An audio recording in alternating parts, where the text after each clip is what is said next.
بسم اللہ الرحمن الرحیم۔ غنی اور بے نیاز کرنے والا وظیفہ۔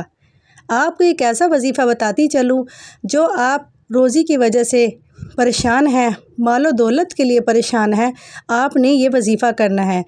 حضرت مولانا محمد یونس پالت پوری صاحب اپنے ایک بیان میں قلب میں فرماتے ہیں کہ بلکہ ایک قیمتی وظیفہ ہدیہ کرتے ہیں جو انہوں نے اپنی کتاب بکھرے موتی کی جلد نمبر 3 میں تفصیلاً لکھا بھی ہے۔ حضرت فرماتے ہیں کہ یہ ہدیہ یعنی وظیفہ کسی حدیث میں تو نہیں لیکن سلف صالحین کا تجربہ رہا ہے۔ فرماتے ہیں کہ یہ وظیفہ بدھ کی مغرب سے لے کر جمعرات کے سورج غروب ہونے تک کر سکتے ہیں۔ فرماتے ہیں کہ آج کل لوگ روزی کے معاملے میں بہت پریشان ہیں، تو یہ وظیفہ ایسی خواتین حضرات کے لیے ہے، کسی خزانے سے کم نہیں۔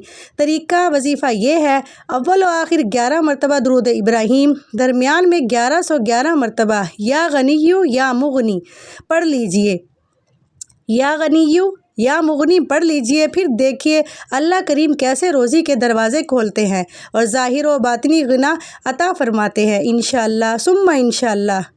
نوٹ: یاد رکھیے کہ مذکورہ وظیفہ کا تعلق جمعرات کی رات جمعرات کے دن سے ہے۔ آج جمعرات کی رات شروع ہو گئی ہے، کل سورج غروب ہونے تک اس وظیفہ کو پڑھا جا سکتا ہے۔ انشاءاللہ اس پہ عمل بھی کیجیے اور آگے شیئر بھی کریے۔